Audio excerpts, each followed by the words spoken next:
Everyone, welcome to today's video. Welcome to the GamerDad channel. Thank you very much for tuning in. So today I'm going to show you guys, those of you that are new to the division who want to play a raid, how to make a raid build. Now, on my last set of videos regarding the raids, apparently our clan on Discord has basically doubled in numbers, and there are a lot of people that are flooding in. So I wanted to make this quick tutorial on how to put together a build that's coherent, that can help you in the raid to do your job the way our clan requires for you to do it. Now, if you've seen it done in another way, based on another clan strategy, I guess that's basically what it is that they prefer, but I think this might help you kind of get started, because your build will have to be a build that suits you and is comfortable for you. So, in the LCN clan, we usually require that everybody has an all-red build, and when I say an all-red build, I mean a build that, emphasizes the offensive core attributes. So today, what I'm running is I'm running one piece of the Cheska Vroba brand set because it gives me 10% critical hit chance. I'm running one piece of the Fenris group because it gives me 10% assault rifle damage. I'm running one piece of the Providence brand set because it gives me 15% headshot damage. I'm running one piece of the Grupo Sombra because it gives me 15% critical hit damage. I'm running one piece of the bear with me, Petra of Defense group because it gives me these stats. Now, these pair of gloves are actually the contractor's gloves. They are named pair of gloves that give you the attributes 8% damage to armor. You're not going to get this just simply on any other pair of gloves. So I've decided to put it on, and you can go ahead and make this crit chance or crit damage or headshot damage. In the case of this, I usually have one that I run that's actually weapon handling. I mean, I'm supposed to go roll this other one, but I haven't got the time to roll it, so I'm basically showing you that that's kind of the paradigm that I'm going with. And then for my knee pads, I'm using the Fox's Prayer knee pads with also damage to targets out of cover 8%, and it's running crit damage. Now, the reason I actually put this build forward is because all of the different items are 6 different items. But if you notice, there's a theme that each item is giving me in terms of their base attributes, which is critical hit chance, or in some cases, critical hit damage, like the Grupo Sombra backpack and the Cheska mask. If you look at even the Providence holster, that's giving me headshot damage because that's basically what it is that I'm preferring to run right now. Now, in terms of talent, you want to pick talents that are sensible for your own build strategy. There are offensive talents, there are defensive talents, there are talents that you just have to do specific actions to grant your group a bonus or grant yourself a bonus.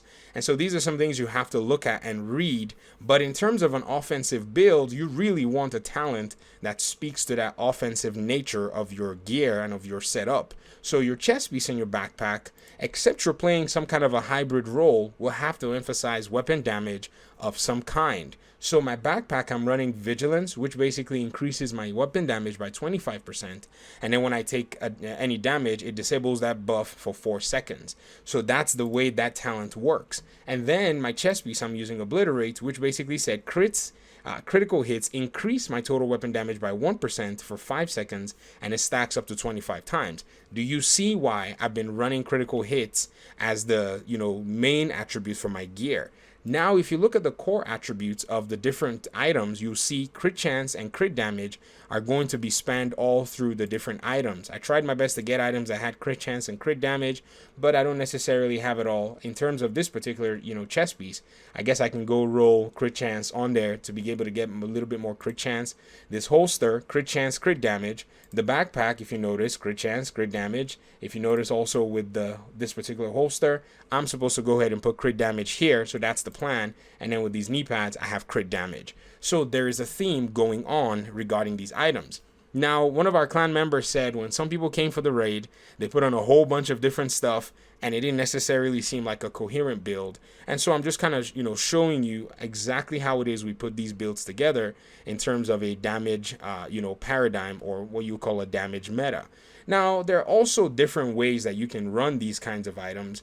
You can do different mixes and matches by using multiple pieces of the same brand set. Example, this particular build that I'm going to show you that uses 2 pieces of the Providence items because I wanted to get the 15% headshot damage and then get the critical hit chance. You can even throw in a third piece of the Providence system and get yourself that 15% extra damage in order for you to be able to stack these stats up, and then you're able to build from there. This build is emphasizing a marksman rifle setup in the way that I've actually decided to build it. Now, I know it gave me an kind of a little warning that one of my weapons is actually in the stash. I usually like to use this build for my SVD setup. I have the SVD is actually a semi-automatic marksman rifle in the game. It is not the same as this rifle, which is the M1A. And I like to use that weapon many times, especially when I'm, running on PC using a mouse and a keyboard. But nonetheless, you're going to see that similar aspects apply. Now, for marksman rifles in the division, you really want to prioritize a lot of damage and a lot of headshot damage. So if I can help it, I'll probably be looking for headshot damage on my pieces, which is something that really does help me. So in this particular case, for this backpack, I'll more than likely be going for headshot damage on this place where you have skill damage. I put this build together as kind of an experiment to start running a base level of it before I started modifying the gear and optimizing it and recalibrating, because I didn't want to recalibrate and then decide I didn't want to run the build anyway. This pair of gloves, headshot damage. If you notice my chest piece, it also has headshot damage. And then because it's, like I said, an offensive build, the talent choices also speak to that. So in this case, I've picked glass cannon, which says all damage you deal is amplified by 25%. Now here's the drawback. All damage you take is amplified by 50%. So you need to hide and stay in cover. Some people are able to use this. Some people prefer not to use this. Now, other options, if you really don't want to, put yourself in harm's way, would also depend on the way your team plays. Now, here's something that's actually really interesting, and that's the fact that, in the LCN clan, somebody put a notification. One of the raid leaders said, if you're coming into today's raid, make sure that your chest piece has Intimidate. Now, Intimidate says while you have bonus armor, it amplifies your weapon damage by 35% to enemies within 10 meters. Now, the idea is this, that there will be somebody on the team, some way or somehow, providing bonus armor for all the members of the team. And I think the way they're going to do it is using the Point Man chest piece, which has the perfect vanguard. This particular chest piece says when you deploy your shield, what it does is it makes it invulnerable for 5 seconds and grants 50% of your armor as bonus armor to all other allies for 20 seconds. So in any case, from the footage you're seeing, you'll notice that there are allies here in our group that have extra armor. So in that case, their weapon damage based on Intimidate is then amplified by an extra 35%, thereby giving them the ability to deal more damage. So in putting these builds together, the Division 2 creates its build systems and its gear like a periodic table of chemical elements. And this basically says there are many elements that are compatible, some elements are incompatible, some elements when combined together cause disaster, some when combined together make for wonderful compounds, or compounds that are useful or in some cases useless. Now I know you weren't expecting a chemistry lecture in this video, but this is the basis of putting together a build.